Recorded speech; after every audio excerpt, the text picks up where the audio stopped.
हे WhatsApp guys, कैसे हो आप लोग। बढ़िया हूँ सर। तुम कौन हो। सर मैं चिका चिक। तो गाइस आज मैं आप सभी के लिए बीए पार्ट 2 पॉलिटिकल साइंस से क्या लेकर आए sir. MCQ question answer objective प्रश्न उत्तर समझ गए। हाँ सर समझ गया।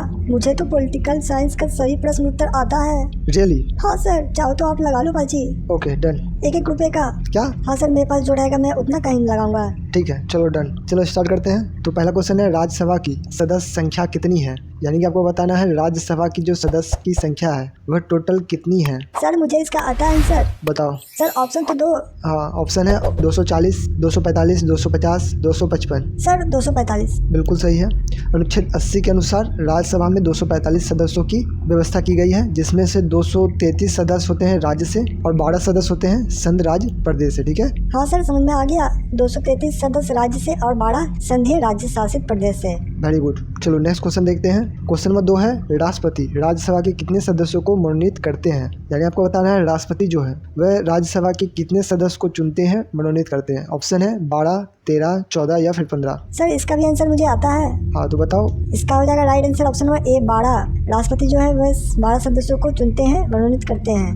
बिल्कुल सही। अनुच्छेद 80 के अनुसार राष्ट्रपति जो है 12 सदस्यों को चुनते हैं। इसमें 10 सदस्य विभिन्न क्षेत्र के विशिष्ट योग्यता के अनुभव वाले व्यक्ति होते हैं। ठीक है, अलग अलग अनुभव वाले व्यक्ति होते हैं, जिसमें 2 सदस्य अनुसूचित जाति और अनुसूचित जनजाति से होते हैं। ठीक है, टोटल 12 हो गया।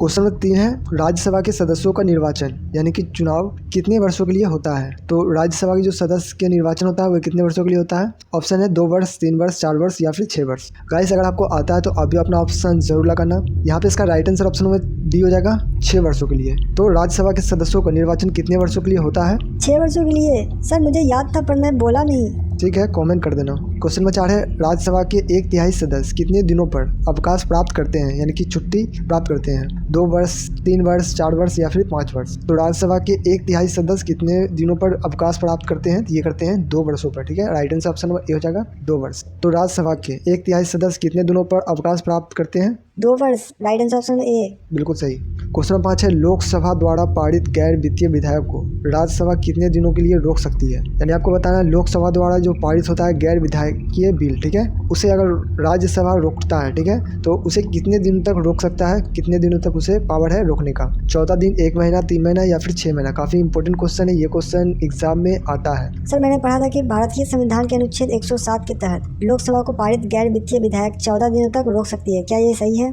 बिल्कुल सही है। ठीक है, लोकसभा द्वारा पारित विधायक बिल यानी कि जो भी विधायक बिल पारित किया है लोकसभा, वह राज्यसभा मात्र 14 दिनों तक ही रोक सकता है, उसके बाद वो लागू हो जाएगा। ठीक है, 14 दिनों बाद वो लागू हो जाएगा, पारित हो जाएगा। क्वेश्चन नंबर 6 है, राज्यपाल की नियुक्ति कौन करता है, राष्ट्रपति, प्रधानमंत्री, उपराष्ट्रपति या फिर संसद। तो क्या चिकाचिक तुमको आता है, फटाफट कमेंट करो।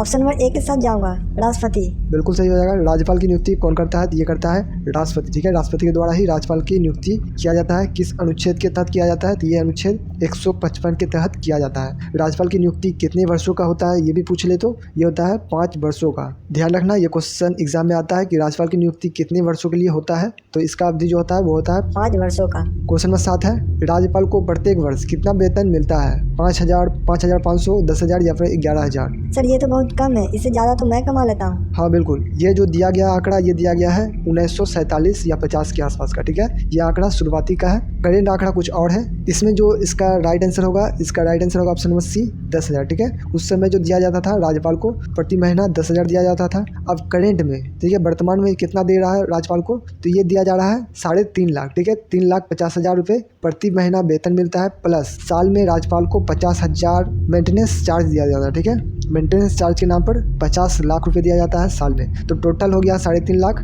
और इधर 4.5 लाख रुपया पर महीने के हिसाब से, तो 8 लाख रुपए के आसपास राज्यपाल को मिलता है प्रति महीने। ठीक है, मेंटेनेंस के नाम पर 50 लाख मिलता है, जो कि होता है 4.5 लाख रुपया महीना, और 3.5 लाख रुपया महीना डायरेक्ट वेतन के नाम पर दिया जाता है। तो टोटल 8 लाख रुपए के आसपास राज्यपाल को दिया जाता है वेतन। उस समय का आंकड़ा अगर दिया रहेगा तो 10,000 मानना है, करेंट आंकड़ा पूछेगा तो 3.5 लाख।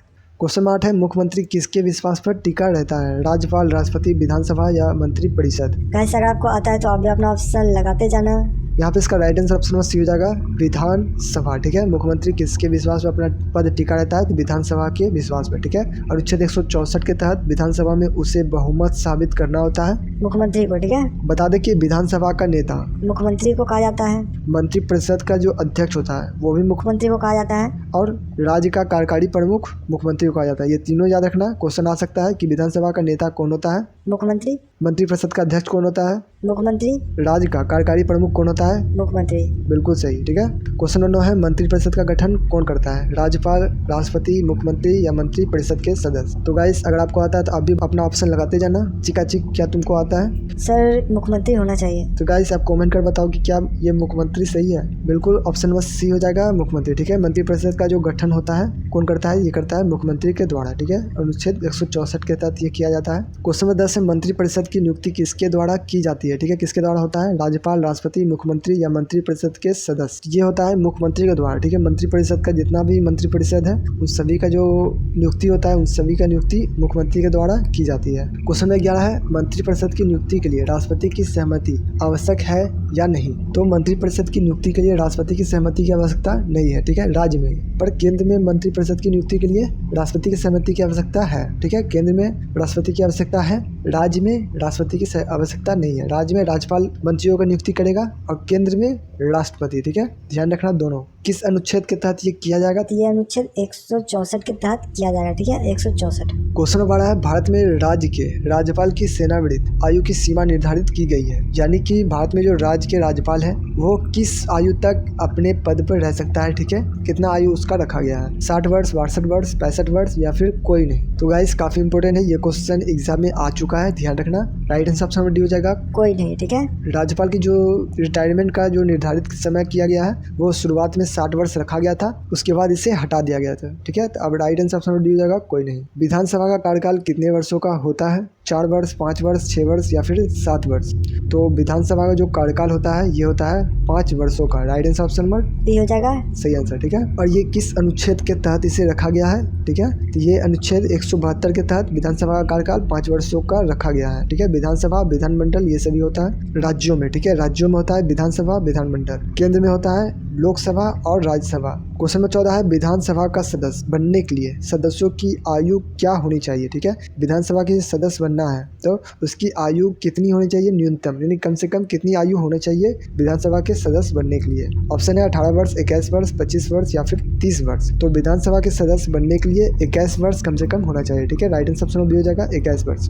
भारतीय संविधान अनुच्छेद 173 के अनुसार, ठीक है, अनुच्छेद 173 के अनुसार ये प्रावधान किया गया है कि कम से कम 21 वर्ष होना चाहिए विधानसभा के सदस्य बनने के लिए। क्वेश्चन नंबर 15 है, विधानसभा के सदस्य कितने वर्षों के लिए निर्वाचित होते हैं? यानी आपको बताना विधानसभा के सदस्य कितने वर्षों के लिए चुने जाते हैं, निर्वाचित होते हैं? 4 वर्ष, 5 वर्ष, 6 वर्ष या फिर 7 वर्ष? काफी इंपॉर्टेंट क्वेश्चन है सर हमको आता है। तो बताओ इसका राइट आंसर क्या होगा? 5 वर्ष। बिल्कुल सही। ठीक है, 5 वर्ष हो जाएगा। विधानसभा के सदस्य कितने वर्षों के लिए निर्वाचित होते हैं, चुने जाते हैं? तो ये चुने जाते हैं 5 वर्षों के लिए। किस अनुच्छेद के तहत? 174। ठीक है, अनुच्छेद 174 के तहत 5 वर्षों के लिए चुने जाते हैं। क्वेश्चन नंबर 16 है, निम्नलिखित में से किस राज्य में विधान परिषद नहीं है? यानी आपको बताना है जो विधानसभा होता है विधान परिषद होता है। ठीक है, किस राज्य में विधान परिषद नहीं है? बिहार, पंजाब, उत्तर प्रदेश या फिर महाराष्ट्र? काफी इंपॉर्टेंट क्वेश्चन है, ये भी क्वेश्चन एग्जाम में आ सकता है, ध्यान रखना। ऑप्शन नंबर बी हो जाएगा पंजाब में। ठीक है, निम्नलिखित में से किस राज्य में विधान परिषद नहीं है? तो पंजाब में नहीं है। ठीक है, बिहार में, उत्तर प्रदेश और महाराष्ट्र ये सभी में विधान परिषद है। पंजाब में विधानसभा है, विधान परिषद नहीं है। ठीक है, क्वेश्चन नंबर 17 है, भारत में योजना आयोग के पहले अध्यक्ष कौन थे? यानी आपको बताना है भारत में जो पहले योजना आयोग के अध्यक्ष बने थे, ठीक है, वह कौन बने थे इनमें से? ठीक है, ऑप्शन है कृपलानी राजेंद्र प्रसाद, लाल बहादुर शास्त्री, जवाहरलाल नेहरू या मोंटेक-सिंह आलूवालिया। ये बने थे जवाहरलाल नेहरू। ठीक है, भारत के जो योजना आयोग के प्रथम अध्यक्ष बने थे ये बने थे जवाहरलाल नेहरू। ठीक है, योजना आयोग का जो अध्यक्ष होता है जो कि अब वर्तमान में नीति आयोग कर दिया गया। ठीक है, ये भी ध्यान रखना, जो योजना आयोग था उसका नाम बदलकर नीति आयोग कर दिया गया और जो भी नीति आयोग या फिर योजना आयोग का जो अध्यक्ष होता है वो होता है प्रधानमंत्री। तो उस समय जो प्रधानमंत्री कौन था? तो जवाहरलाल नेहरू था। ठीक है, उस हिसाब से भी आप लगा सकते हो ऑप्शन जवाहरलाल नेहरू। तो वर्तमान में प्रधानमंत्री कौन है? नरेंद्र मोदी। ठीक है, तो नरेंद्र मोदी है योजना आयोग या फिर नीति आयोग के अध्यक्ष। ठीक है। समझ गए। अगर ये पूछ ले, ठीक है, कि योजना आयोग की स्थापना कब की गई थी, ठीक है, तो ये की गई थी 15 मार्च 1950 को योजना आयोग स्थापना, ठीक है। चलो आगे बढ़ते हैं, क्वेश्चन 18 देखते हैं। स्वतंत्र भारत के पहले विदेश मंत्री कौन थे, यानी कि स्वतंत्र भारत के जो पहले विदेश मंत्री बने थे वह कौन बने थे। ऑप्शन है कृपलानी राजेंद्र प्रसाद, लाल बहादुर शास्त्री, जवाहरलाल नेहरू या गुलजारी लाल नंदा, ठीक है। तो right answer option number C हो जाएगा, जवाहरलाल नेहरू। स्वतंत्र भारत के जो पहले विदेश मंत्री बने थे वो भी जवाहरलाल नेहरू बने थे, प्रधानमंत्री बने थे वो भी जवाहरलाल नेहरू बने थे, ठीक है, दोनों याद रखना। और ये कब से कब तक कार्य किया, पूछे तो 15 अगस्त 1947 से, ठीक है, यानी कि जब देश आज़ाद हुआ तब से लेकर 13 मई 1952 तक भारत के पहले विदेश मंत्री के रूप में कार्य किया जवाहरलाल नेहरू ने, ठीक है। क्वेश्चन नंबर 19 से काफ़ी इंपॉर्टेंट क्वेश्चन है, ये क्वेश्चन सभी एग्जाम के लिए काफ़ी इंपॉर्टेंट है। भारत सरकार अधिनियम 1935 ने अवशिष्ट शक्ति को निहित किया, ठीक है। 1935 अवशिष्ट शक्ति यानी कि जितनी भी शक्ति है उसको किस में निहित किया, किसके पास दिया, ठीक है। ऑप्शन है ब्रिटिश संसद, संघीय विधानमंडल, राज्य विधानमंडल या सरकारी जनरल में। तो ये था ब्रिटिश संसद में। उस समय जो था 1935 जब देश आज़ाद नहीं था उस समय सभी शक्ति था ब्रिटिश संसद के पास। जो भी कानून बनाना है, हटाना है, लागू करना है, ये सभी पावर भारत सरकार अधिनियम 1935 ये था ब्रिटिश संसद में। ब्रिटिश संसद के पास ये सभी का अधिकार था कि कौन सा कानून लगाना है, कौन सा कानून हटाना है भारतीय पे, ठीक है। क्वेश्चन 20 है भारत एक संप्रभुता लोकतांत्रिक गणराज्य कब बना, यानी आपको बताना भारत एक संप्रभुता लोकतांत्रिक गणराज्य जो बना वह कब बना। ऑप्शन है 15 अगस्त 1947, 30 जनवरी 1948, 26 जनवरी 1950 या 26 नवंबर 1929। तो ये बना 26 जनवरी 1950, ठीक है। भारत एक संप्रभुता लोकतांत्रिक गणराज्य 26 जनवरी 1950 को बना। इसी दिन संविधान को भी लागू किया गया था, जिसके बाद ये देश एक गणराज्य देश, लोकतांत्रिक देश कहलाया। तो गाइस आज के लिए इतना ही। उम्मीद आपको वीडियो पसंद आया होगा। पसंद आया प्लीज वीडियो को लाइक करना। इसका नेक्स्ट पार्ट जल्दी आने वाला है तो चैनल को सब्सक्राइब कर बेल आइकन को प्रेस जरूर करना। तब तक के लिए अपना ख्याल रखना। जय हिंद।